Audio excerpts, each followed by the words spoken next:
હવે લેન્સની સપાટીને ચાંદીનો ઢોળ ચડાવતા તો આપણે ધારો કે વિચારીએ એક લેન્સ આવું છે અને આ સપાટીને મેં ચાંદીનો ઢોળ ચડાવેલો છે, બરાબર? તો આને હું સમજી શકું આમ કે અહીંયા એક લેન્સ છે વત્તા આ એક મિરર છે,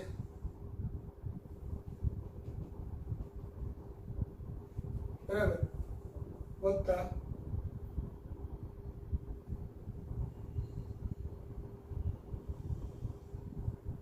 એક બીજો લેન્સ છે. કારણ કે અહીંયા થશે આવું, પ્રકાશનું કિરણ સપોઝ અહીંથી આવ્યું, બરાબર, પછી અહીંયાથી આમ પરાવર્તન પામશે અને વક્રીભવન પામી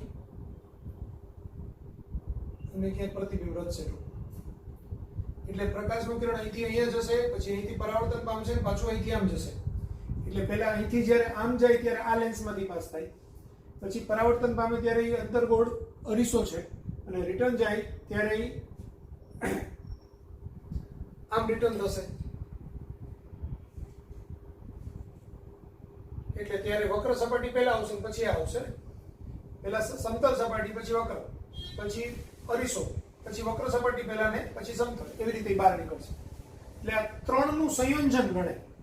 હવે ત્રણનું સંયોજન ગણાય એટલે આને 1/f કેપિટલ F લઈએ તો 1/F બરાબર 1/fl.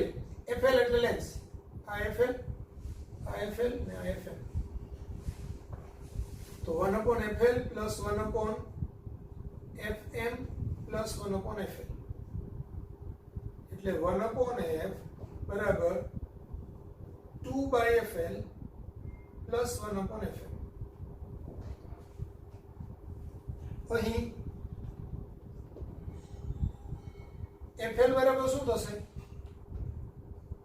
તો આપણને ખબર છે કે જો આની વક્રતા ત્રિજ્યા r હોય, બરાબર, તો આનું સૂત્ર હતું r/n - 1. કેવી રીતે આવ્યું હતું? તો કે 1/f બરાબર n - 1/1 1/infinitive minus 1/r. એના પરથી આપણને fl બરાબર n - 1 1/r એટલે fl બરાબર r/n - 1. એ ઓલરેડી આપણે આગળના લેક્ચરની અંદર આ બધા ડિસ્કસ કરી જ ગયેલા છીએ કે આવું હોય તો એનું r/n - 1 થાય. મેં અહીંયા ડાયરેક્ટલી fm બરાબર r/2. હવે અહીંયા એક વસ્તુ ખાસ યાદ રાખજો કે આપણે આમ લઈએ તો આ અંતર્ગોળ અરીસો ગણાય. અંતર્ગોળ અરીસાની કેન્દ્ર લંબાઈ આપણે ઋણ લઈએ છીએ, પણ અહીંયા આપણે ઋણ લેવાની નથી. કેમ નથી લેવાની? તો કે અહીંથી પ્રકાશનું કિરણ આવે એ પછી અંદર આપાત થઈ અને આમ રિટર્ન જશે ત્યારે પાછું આમાંથી પાસ થાય ત્યારે એ આખાને આપણે એક અરીસા તરીકે જ આપણે એક લેન્સ તરીકે વિચારી રહ્યા છીએ. ત્યારે અહીંથી આની કિરણની દિશા બદલાઈ જાય છે, છતાંય આપણે અહીંયા આ fm ને આપણે ધન જ લીધેલું છે. તો આને આપણે ખાસ કિસ્સામાં ખાસ યાદ રાખશું કે આ આપણે ધન જ લેવાનું છે. એટલે fm બરાબર r/2 ધન લેવાનું છે, ઋણ લેવાનું નથી, કારણ કે એની દિશા ઉલટાઈ છે, બરાબર. તો આ આપણે ધન જ લઈશું. એટલે હવે 1/f બરાબર 2/fl પ્લસ 2/fl. fl ની કિંમત r/n - 1 વત્તા 1/r/2 એટલે શું થશે? 2n - 1/r વત્તા 2/r એટલે 2n - 2 વત્તા 2/r. આ બે કેન્સલ થાય તો એ 2n/r એટલે f બરાબર r/2l આ મને જવાબ મળે. ક્લિયર?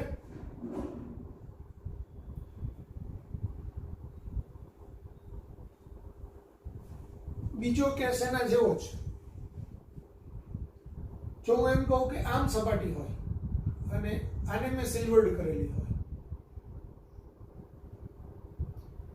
તો આનું બી કોમ્બિનેશન તો આમ જ થશે. આ સમતલ અરીસો ગણાય વત્તા આ સમતલ પેલી સપાટી આવે પછી વક્ર સપાટી આવે એટલે આમ. બરાબર? તો હવે આને 1/f બરાબર 1/fl plus 1/fm plus 1/fl એટલે આ સૂત્ર 2/fl પ્લસ 1/fm આ સૂત્ર તો કન્ફર્મ જ છે, એ જ વાપરવાનું. અહીંયા fl બરાબર શું થાય? તો આવું હોય સમતલ બહિર્ગોળ સમતલ કે સમતલ બહિર્ગોળ તો એની કેન્દ્ર લંબાઈ આપણે હમણાં જ સાબિત કરીને બતાવી અહીંયા r/n-1 તથા fm બરાબર શું થાય? આ સમતલ છે એટલે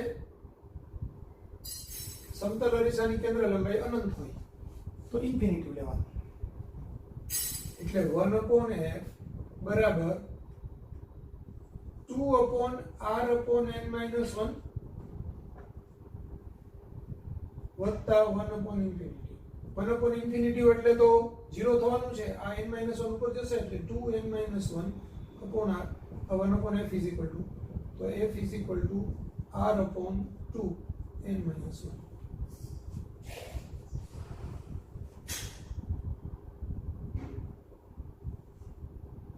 બરાબર?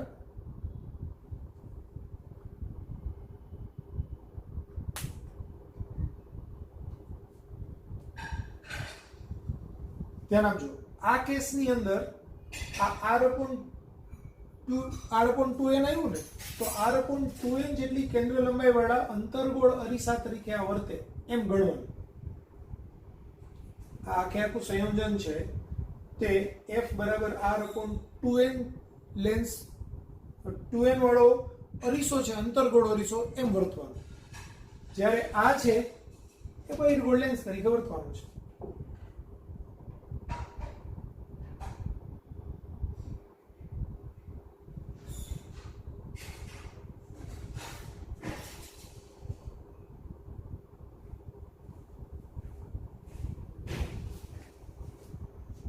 લખી નાખજો.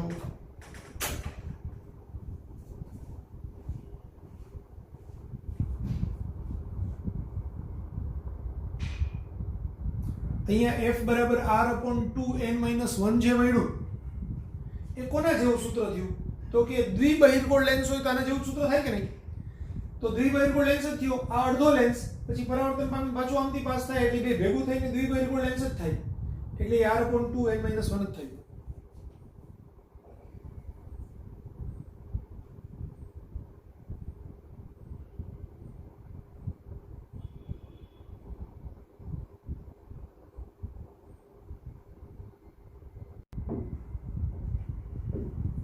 તો આ જે લેન્સ છે એ અંતર્ગોળ લેન્સ તરીકે વર્તે, એની કેન્દ્ર લંબાઈ r/2n હોય. તો એ જ રીતે આ લેન્સ છે ને એ બી અંતર્ગોળ લેન્સ તરીકે વર્તે, ભલે હોય આવું. એ શું કામ અંતર્ગોળ લેન્સ તરીકે વર્તે તો અહીંયા મેં તમને વિચારીને સમજાવું. સમજો, અહીંયા એક મીણબત્તી છે, એક કિરણ અહીંથી ડાયરેક્ટ અહીંયા જાય અને એક કિરણ આમ સમાંતર પામીને આમ જશે ને, અહીંથી એ પરાવર્તન પામશે, આમ આવી અને પાછું આમ વક્રીકોણ પામશે અને આ જે સીધે સીધું ગયેલું છે તે એક દિશામાં વક્રીકોણ પામીને અહીંથી આમ મળશે. તો એ પાછું અહીંયા પ્રતિબિંબ રચાશે એટલે સીધી વસ્તુનું ઉલટું પ્રતિબિંબ રચાશે. બરાબર? હવે આખો પદાર્થ અરીસા તરીકે હોય તો અરીસો બી એમ જ કરે ને, અંતર્ગોળ અરીસો બી એનું પ્રતિબિંબ છે તે આ બાજુ જ ક્યાંક રચે. એટલે આ બી અંતર્ગોળ અરીસા તરીકે જ વર્તશે. એટલે આ એક યાદ રાખજો કન્સેપ્ટ વાઇઝ કે આવો લેન્સ હોય, બહિર્ગોળ સમતલ લેન્સની સમતલ સપાટીને સિલ્વર્ડ કરેલી હોય તો એ પણ અંતર્ગોળ અરીસા તરીકે વર્તે અને એનું કેન્દ્ર લંબાઈ 1 બરાબર r/2n-1 હોય.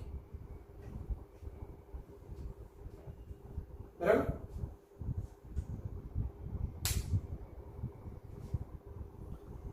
હવે ત્રીજો કેસ લઈ લઈએ.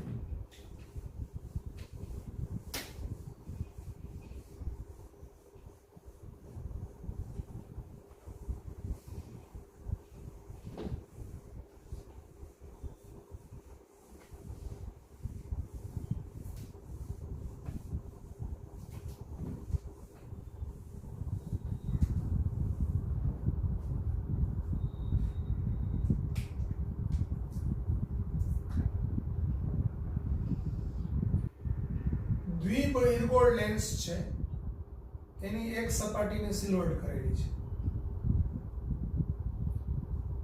તો આનો મતલબ એક દ્વિબહિર્ગોળ લેન્સ, એક અરીસો અને પાછો એક દ્વિબહિર્ગોળ લેન્સ. આ ત્રણેયનું કોમ્બિનેશન એટલે આગળ. બરાબર.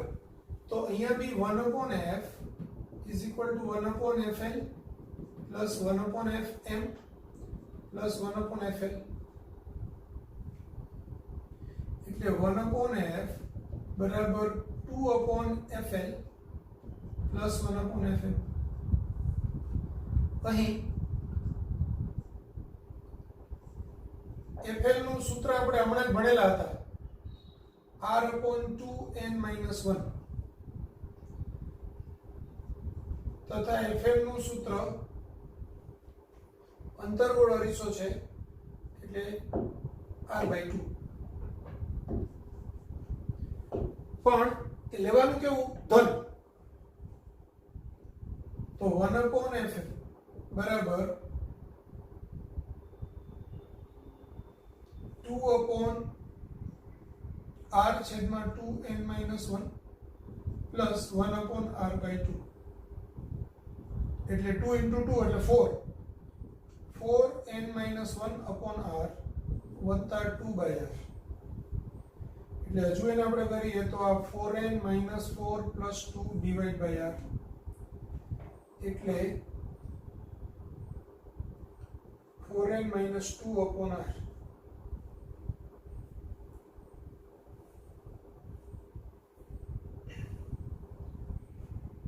તો f બરાબર શું થશે? r/2 કોમન કાઢું તો 2n-1. f બરાબર r/2 બ્રેકેટમાં 2n-1 આ એની સમતુલ્ય કેન્દ્ર લંબાઈ થાય.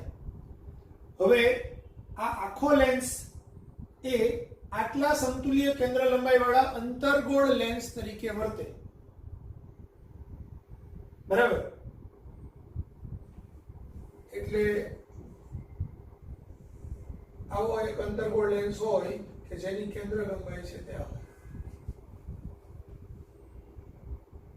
કારણ કે અહીંયા બી પ્રકાશનું કિરણ આવશે, આમ પરાવર્તન પામીને ઇમેજ બનાવશે તો ઉલટી ઇમેજ બનાવશે. વસ્તુ જે બાજુ છે તે જ બાજુ એનું પ્રતિબિંબ રચાય, ઉલટું રચાય. તો એવું આખું જે કોમ્બિનેશન છે તે અંતર્ગોળ લેન્સ તરીકે વર્તે. એટલે અંતર્ગોળ લેન્સ તરીકે વર્તે. બરાબર.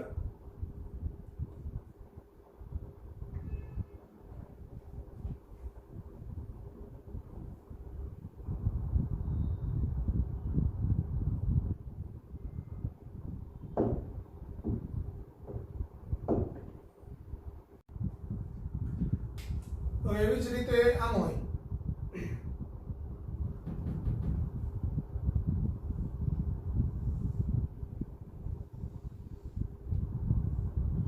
આ સપાટીને મેં સિલ્વર્ડ કરેલી છે તો એનું કોમ્બિનેશન બી આવું થશે.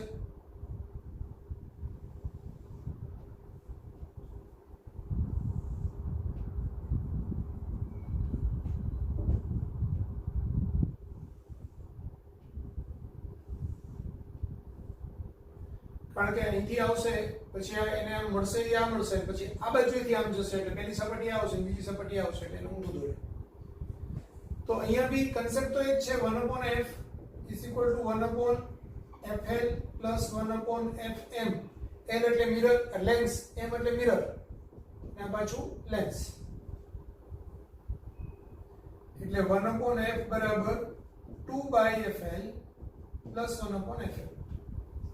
બરાબર. હવે યાદ રાખજો અહીંયા fl બરાબર શું લેવાનું છે? તો સમતલ અંતર્ગોળ લેન્સ, સમતલ અંતર્ગોળ લેન્સની કેન્દ્ર લંબાઈ r/n-1 પણ માઈનસ r/n-1 હતું. અને fm છે આમ બહિર્ગોળ અરીસો પણ બહિર્ગોળ અરીસાનો r/2 થાય એટલે અહીંયા માઈનસ r/2 લેવાનું. એના કરતા ઊંધી સાઈન લેવાની.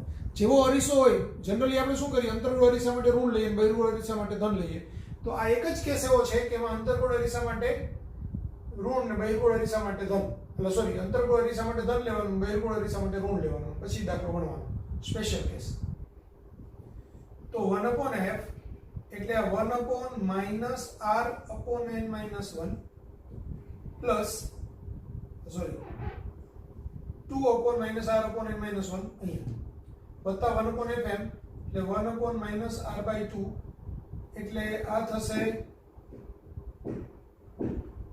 2n-1/-r વત્તા 2/-r એટલે એમાંથી -1/r કોમન કાઢી લઈએ તો આ 2n-2 વત્તા 2 આ બે ઉડી જાય એટલે -2n/r.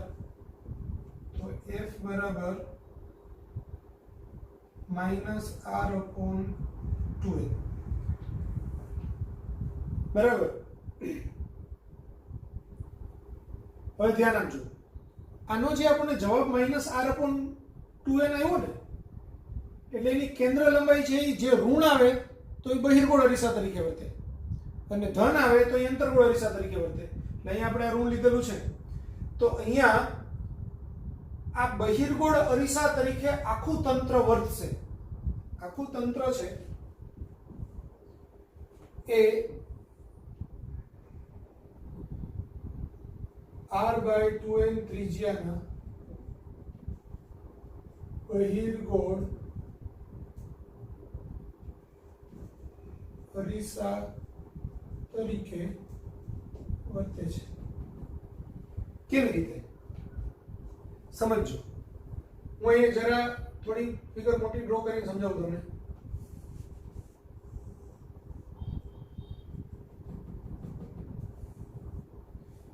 હું કોઈ એક જગ્યાએ મીણબત્તી રાખું તો બહિર્ગોળ અરીસાથી શું થાય? મીણબત્તી કરતા સમાંતર કિરણોથી જ વધારે સારી રીતે સમજાશે. પ્રકાશના કિરણો આવે તો સમાંતર કિરણોને છે એ બહિર્ગોળ અરીસો શું કરે તો એને દૂર લઈ જાય અને પછી એને પાછળની બાજુએ લંબાવો તો એનું પ્રતિબિંબ અહીંયા રચાય. તો હવે અહીંયા શું થશે? પ્રકાશના સમાંતર કિરણ આવે તો પેલી સપાટી તો સમતલ છે અને લંબરૂપે દાખલ થાય એટલે સમાંતર કિરણો સીધા લંબરૂપે અહીંયા સુધી આવશે જ. અહીંથી એ પરાવર્તન પામશે, બરાબર? તો આ પરાવર્તન આમ પામશે, આ પરાવર્તન આમ પામશે, આ સપાટીએ ડ્રો કરેલું લંબ હશે, સપાટી ડ્રો કરેલું લંબ હશે, એ રીતે, બરાબર? તો આનું પાછળની બાજુએ લંબાવવાથી અહીંયા પ્રતિબિંબ મળે એટલે સમાંતર કિરણો આપાત થાય તો એને બહિર્ગોળ અરીસો વિખેરે એટલે પ્રતિબિંબ પેલી બાજુએ રચાય, આભાસી રચાય અને ચતુર રચાય. તો અહીંયા બી એવું જ થશે. એટલે આ અરીસો છે r/2n ત્રિજ્યાના બહિર્ગોળ અરીસા તરીકે વર્તે. ક્લિયર?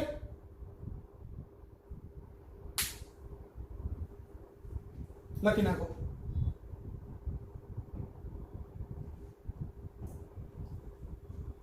હવે ઊંધો કેસ હોય આનાથી એક્ઝેક્ટ,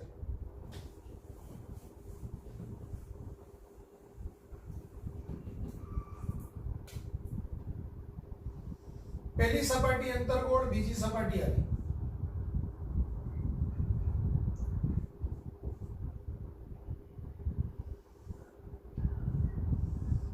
તો પેલો વત્તા સમતલ અરીસો વત્તા અહીંયા થશે, બરાબર?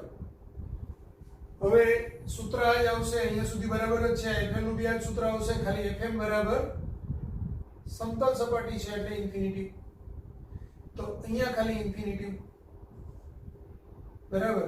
1/∞ એટલે આ 0 થાય.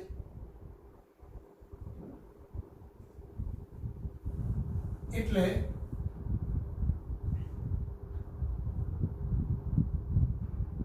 f બરાબર -r/2n-1 આવે. તો આનો જે સમતુલ્ય કહીએ તો એ r/2n-1 ત્રિજ્યાના બહિર્ગોળ અરીસા તરીકે વર્તે. તો એ પાછું બહિર્ગોળ અરીસા તરીકે કેવી રીતે વર્તે એ સમજાવી દઉં.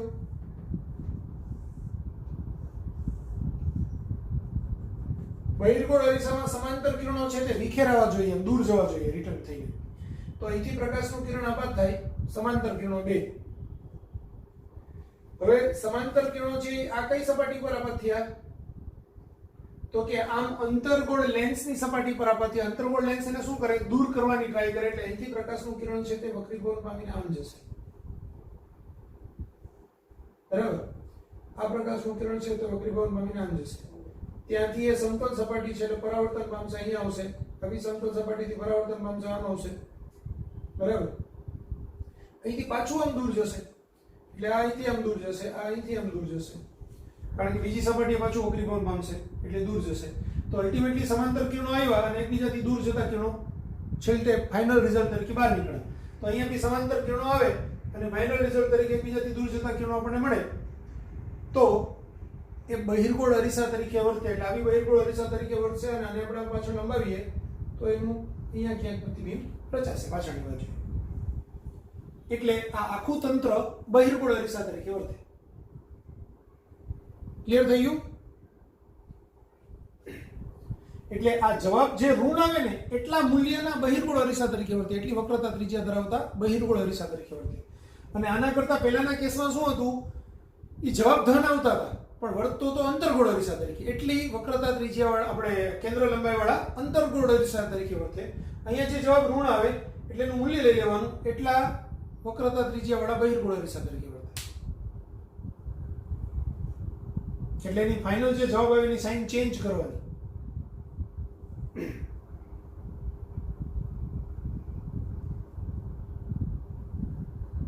લખી નાખો.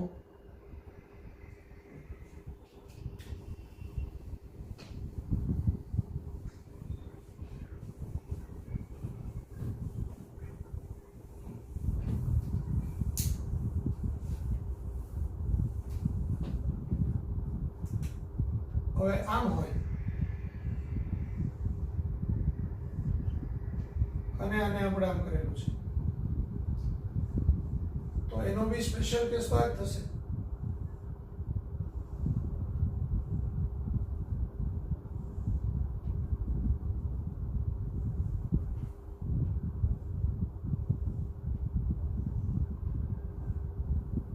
બરાબર? તો અહીંયા r/2n-1 છે આવા દ્વિ અંતર્ગોળ અરીસાના લેન્સની કેન્દ્ર લંબાઈ. આ જે છે એ r/2 હોય પણ અહીંયા આપણે મેં તમને કીધેલું એની સાઇન ચેન્જ કરવાની. બહિર્ગોળ હોય તો અહીંયા ઋણ લેવાનું, અંતર્ગોળ હોય તો અહીંયા ધન લેવાનું. એટલે આ -r/2 2 ઉપર જશે એટલે 2/-r અને અહીંયા આ 2n-1 એટલે ઉપર જાય તો 4n-1 થાય. બરાબર? એટલે એને હવે આપણે આમ લઈ લઈએ તો લસા -r જ આવે. આ 4n-4 + 2 એટલે 4n-2/-r એટલે 1/f બરાબર છે. તો f બરાબર -r/4n-2 એટલે કે -r/2 2n-1. તો આ છે એ પાછો બહિર્ગોળ અરીસા તરીકે જ વર્તે. r/2 2n-1 કેન્દ્ર લંબાઈના બહિર્ગોળ અરીસા તરીકે વર્તે. કેવી રીતે? તો ફરીથી જોઈ લઈએ. આ સપાટીને સિલ્વર કરેલી છે, અહીંથી સમાંતર કિરણ આવે બે. બરાબર? શરૂઆતમાં એને પહેલા શું મળે? લેન્સ. લેન્સ શું કરે? તો કે સમાંતર કિરણોને દૂર કરે. એટલે આને દૂર કરશે એટલે આ કિરણ છે તે આમ જશે, આ કિરણ આમ જશે. હવે એમ શું મળ્યું? અરીસો. કેવો? બહિર્ગોળ. બહિર્ગોળ અરીસો પાછો એને પરાવર્તન પામશે કરશે એટલે અહીંથી આમ જશે એટલે અહીંયા આવશે. આ પાછી સપાટી વક્ર છે એટલે હજુ એને દૂર કરશે. એવી જ રીતે આ અહીંથી આમ આવશે, આ સપાટી પાછી વક્ર છે હજી આમ જવાની જગ્યાએ હજી એને દૂર કરશે તો એ દૂર જશે એટલે એના પરિણામે આમ લંબાવશું તો અહીંયા ક્યાંક એનું પ્રતિબિંબ રચાશે. તો આ સમાંતર કિરણો આવે દૂર જાય, આભાસી પ્રતિબિંબ પાછળ રચાય. તો આ કેરેક્ટરિસ્ટિક કોની છે? બહિર્ગોળ અરીસાની. એટલે આ બહિર્ગોળ અરીસા તરીકે વર્તે. બરાબર.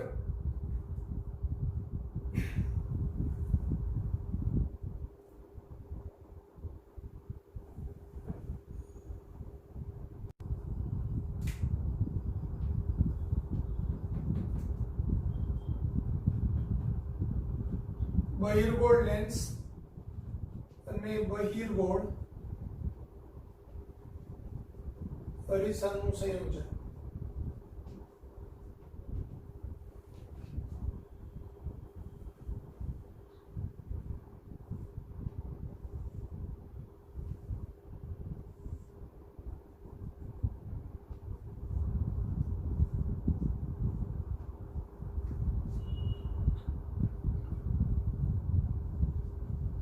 તો બહિર્ગોળ લેન્સની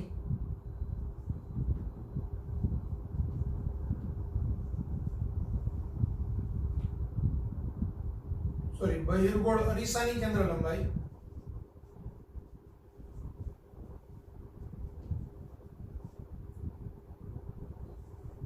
f બરાબર r/2 બરાબર 1/2 v - b, જ્યાં r બરાબર અરીસાની વક્રતા ત્રિજ્યા, v બરાબર પ્રતિબિંબ અંતર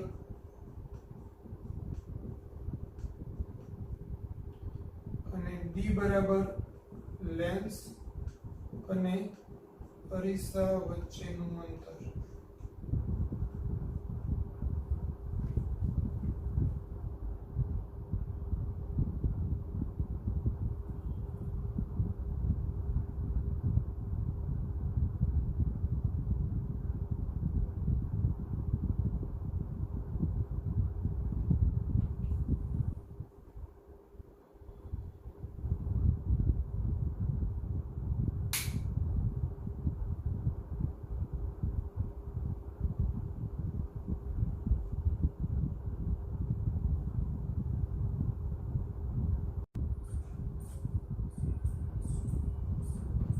જો લેન્સ જુદા જુદા વક્રીભવનાંક ધરાવતા દ્રવ્યોનો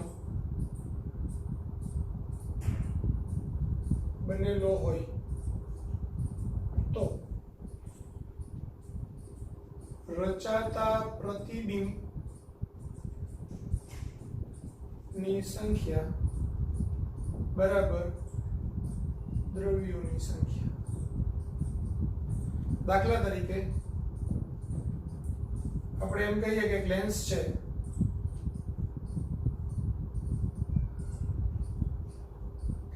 અલગ અલગ 1 2 3 4 5 અને 6 ત્યાં 7 દ્રવ્યોનો બનેલો છે.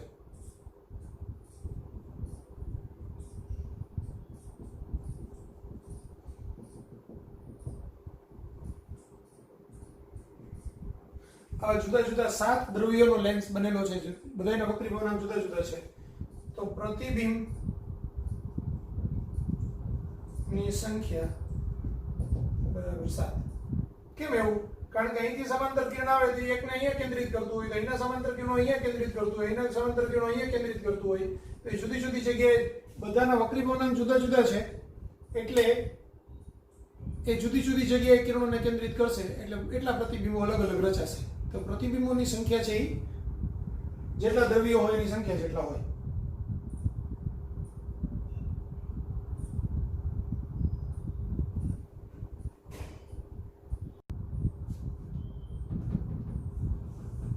એક બહિર્ગોળ અને એક અંતર્ગોળ લેન્સનું સંયોજન.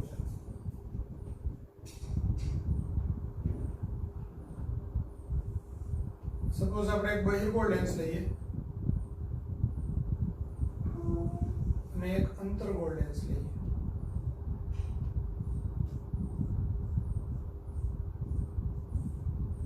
બરાબર, આ બે લેન્સનું સંયોજન આપણે વિચારવું છે. તો 1/f બરાબર 1/f1 પ્લસ 1/f2. પણ બહિર્ગોળ લેન્સની આની કેન્દ્ર લંબાઈ છે તે f1 છે, આની f2 છે. તો 1/f બરાબર 1/f1 પ્લસ 1/-f2 થશે, કારણ કે અંતર્ગોળ લેન્સની કેન્દ્ર લંબાઈ ઋણ હોય. તો 1/f1 minus 1/f2 એટલે f2 minus f1/f1f2 એટલે f બરાબર f1f2 upon f2 minus f. બરાબર. આમાં ત્રણ કિસ્સાઓ આવે.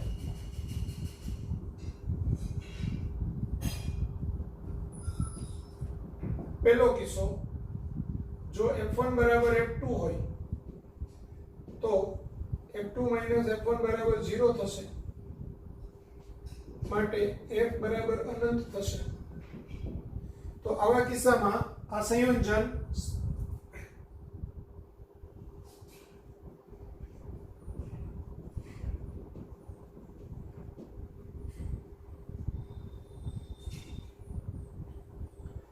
એ સીધા માધ્યમ તરીકે જ વર્તશે, એટલે કે સમતલ કાચ તરીકે વર્તે. સમતલ કાચ તરીકે વર્તે છે. સમતલ કાચમાંથી પ્રકાશનું કિરણ પરાવર્તન થાય, સમાંતર કિરણો પસાર થાય તો સમાંતરે સમાંતર જ જાય. બરાબર. સમતલ કાચ હોય, બે સપાટી આમ પેલી હોય તો એની સમતુલ્ય કેન્દ્ર લંબાઈ બી અનંત જ હોય. પછી f2 is greater than f1 હોય, f2 is greater than f1 હોય તો f2 minus f1 is greater than 0 થશે, માટે f ધન મળશે. તો આ સંયોજન બહિર્ગોળ લેન્સ તરીકે વર્તશે. અને ત્રીજું,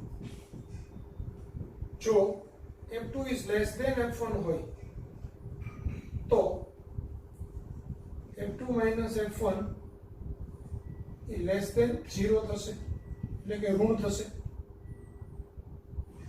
માટે f ઋણ થશે. આ બેની બાદબાકી ધન હોય તો f નો જવાબ ધન આવે, આ બેની બાદબાકી ઋણ હોય તો f નો જવાબ ઋણ આવે. f ઋણ થશે, માટે આ સંયોજન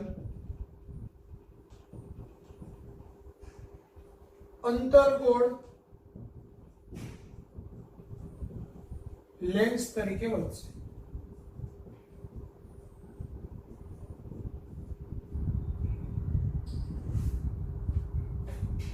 આવું થશે.